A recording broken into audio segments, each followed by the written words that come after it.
Welcome to our 91-day Business Spotlight Live. My name is Jonathan. I'm your host today, and we are blessed to have the opportunity to talk to Joe Dominick today. Joe and I met about a year or so ago. I don't know. And as you know, on this process of our Business Spotlight Live, sometimes it's people I know. Sometimes, as it was earlier this morning, it's somebody from Australia who I've never met before. But Joe had the opportunity to meet, and he's going to share with us some things about his businesses today. So, Joe, if you would, do a little introduction. Tell us about yourself. Tell us, who you serve and how you make their lives better, if you would. Yeah. Again, my name is Joe Dominick, and my company is Gauge Digital Media. We're a digital marketing agency, and we serve clients in the home services niche. So, plumbers, roofers, painters, that sort of thing.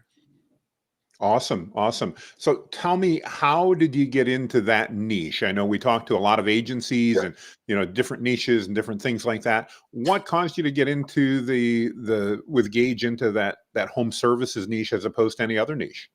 Yeah. So, we actually, when we started, and we've been around for a little while now. So I've been in digital marketing longer than that, but the agency, we started in 2013, and we were in automotive. And it wasn't, we were in there for a couple of years, and it wasn't a niche I really, particularly loved. So I decided to make it a general agency. We served everybody. Now, you and I both know the best way to grow an agency is to niche down. I didn't know that at the time, but it was a lot of fun, and I got to learn a lot about a lot of different industries. Which, as you scale, that's part of the problem. You have to learn a lot about different industries. But at the time, I'm glad I did it. It was fun. We served a lot of clients that they were all local at that point for the most part. And one day, when we realized we wanted to scale past a certain point, we knew we had to niche down, and we wanted to make sure we were going to be experts in not just digital marketing, but in the industries that we serve. So we wanted to make a decision, and we looked at who our best clients were, our favorite clients, our clients that we got the best results for, the ones that were with us for years and years, several years. And almost all of those fell into two niches, and that was home services and attorneys. And we just had to make a decision, and we chose home services. Awesome. Well, I think it's a great niche to be in, and certainly one that you can serve well. I know you and I have a similar background in that respect, having done a generalist agency. You're right; it was a lot of fun. I mean, I enjoyed it, and much like you, it was more local based. But it sounds like similar, Joe. We had that realization after a few years that in order to scale, in order to really serve our clients best and be able to expand, we were never going to be able to do that unless we picked a specialty and became experts in that niche. And it sounds like you guys went through a very similar Sir. process that we did. Yes, Makes sir. a lot of sense. It's interesting, along the way, one of the things that surprised me, I hadn't expected in niching down or niching down, however you say that. I'm still not sure after all these years. I'm with you. I go back and forth. Fair enough. Yeah. But obviously it provided value to the clients because we understood their niche and we understood what they did. And probably more importantly, from a digital marketing perspective, we were able to understand what worked and what didn't work. The thing that was surprising to me, I'd love your feedback on this, is we noticed it really had a huge positive benefit on our team as well, because it allowed them to go deeper into those topics and not have to go, okay, I'm dealing with a chiropractor here, I'm dealing with a home service company here, I'm dealing with an attorney here. And so they have a lot more confidence now because they're working on, I don't say identical, but similar campaigns for the same industry. They understand the industry, they understand the audience. Did you notice any of that? And can you share any insights you may have about the benefits it brought to your team? 100%. And we used to joke about it. It was funny because we'd get these questions from our team when we were a general agency that would kind of make us laugh a little bit. Like someone would randomly ask about something about a catalytic converter, and we're like, why are they asking that? And it was because you didn't have that deep knowledge in any one industry. And when we made that switch, and a little before we made this, well, one of the reasons we switched is because we were starting to really get that expertise in the home service niche. And there are differences between the different home services, but obviously they're way more like each other than they are other industries. And absolutely, it gives you the confidence. We all know that every industry and then every niche within any industry is going to have its own like language, right? So whether it's you're talking about different software platforms, CRMs, the unique problems that they have, and when you can speak to those, it does. You can answer every question a client asks at a point.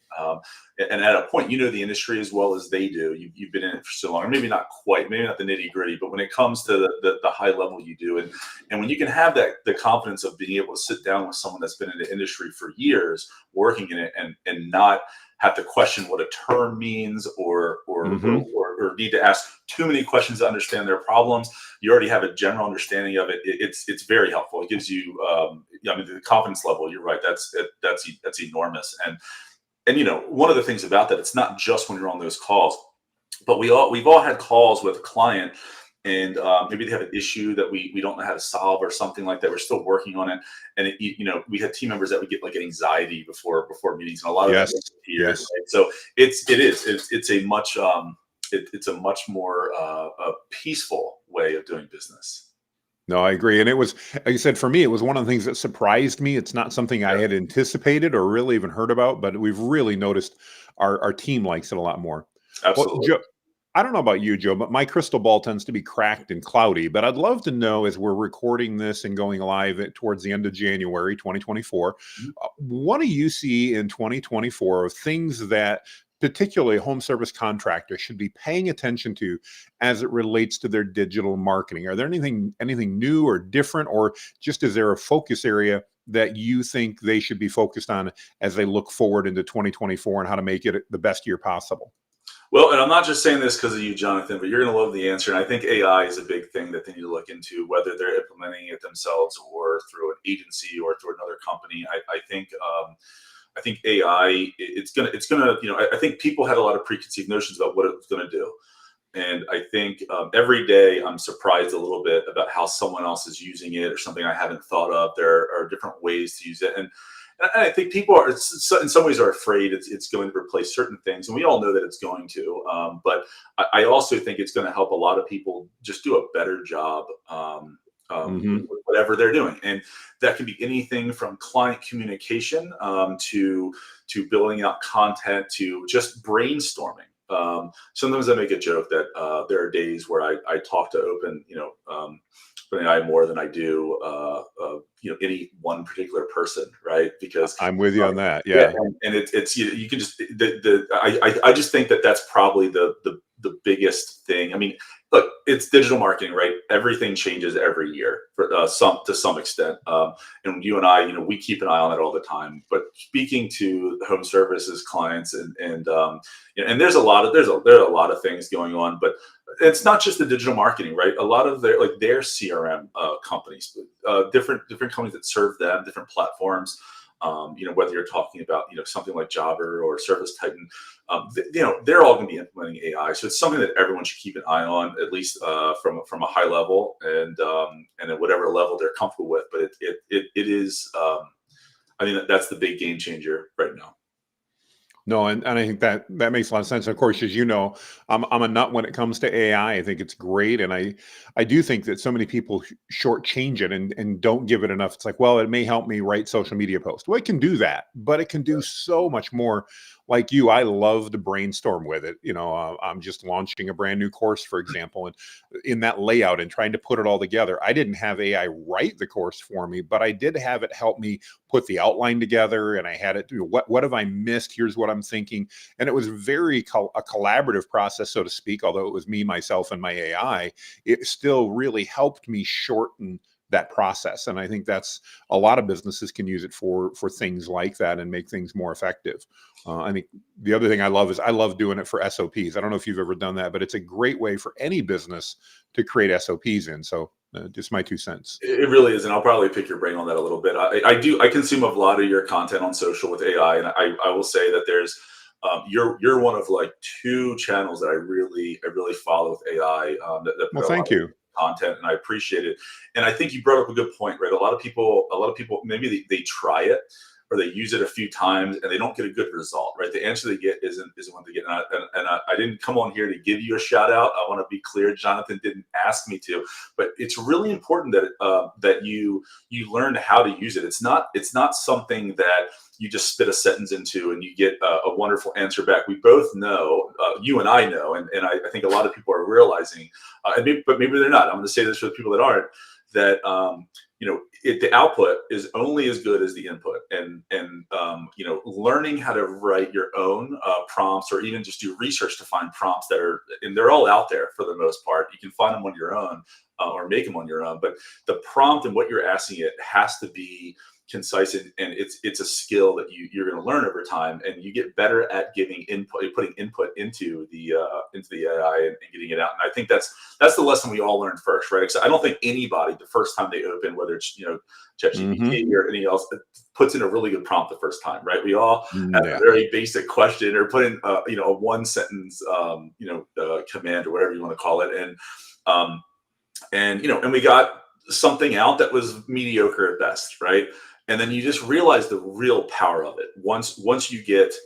I don't even want to say I'm good at it yet, right? I don't know if anyone's really good at it yet. It hasn't been out long enough for any of us to be like true experts. I think is in, other than the people that are building it, you're probably the closest thing that comes to the expert in a budding industry, and it's really important to understand it because it's so powerful, and you don't get to unleash any of that power until you really understand how to write and input prompts. Well, I thank you for the kind words. I appreciate it. But I agree. I think prompting is just so important when it comes to that, and understanding, understanding the basics is certainly key as we do that. So as you are reaching out and working with home service companies, if somebody's listening and they want to say, hey, maybe I don't know what to expect. I'm either not happy with my marketing company, I need a marketing company. Tell Joe a little bit, what could a home services company expect if they reached out to you at Gage there? What could they expect that experience to look like, at least the first step or two, to give them an idea of what they might expect if they were to reach out? Yeah, so if someone reaches out to us, the first thing that we do is we schedule a discovery call with them, and I think that's pretty standard in the industry for the most part. But maybe not, because I think a lot of people jump right to the pitch, right? They want to sell their services. For us, it's about finding that good fit. We don't want a client for 6 months or a year or 2 years. We want a client for 5 years, a decade, and the way you go about that, the way you have a good partnership, is you find out if you're a good fit. And the discovery call is where that is. We find out if things are in the right place for us to work together, in terms of size, what their goals are. Every now and then someone reaches out and they don't really want to grow. And we're a marketing company. That's what we do. We help you grow. And I mean, if you're big enough, sometimes it takes a lot of marketing to maintain.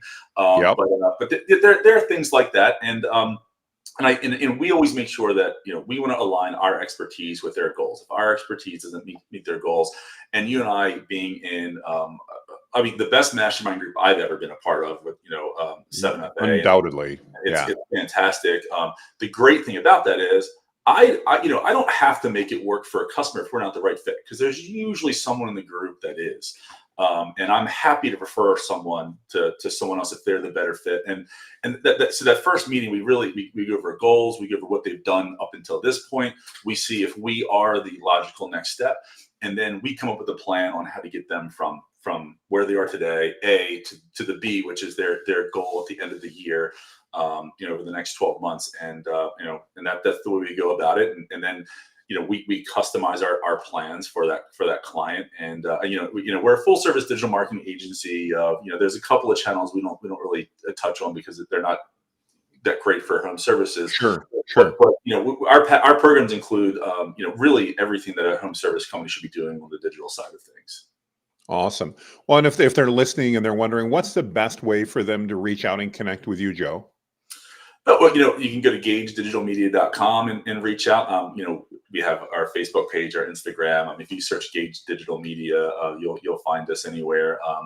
But you can always reach me on my email, joe@gagedigitalmedia.com, or call us at 410-376-7709. So pick one, whatever your preferred form of communication is. Or you can come to Westminster, Maryland, and show up at our office. But I don't always recommend that. Understood. Well, I appreciate that. And as Joe mentioned, Joe and I are part of an amazing agency group called Seven Figure Agency. And one of the things that brought that you mentioned, I just want to touch on real quick is there's 300 plus agencies in that. Every single one of them is amazing at what they do, or they don't stick around very long.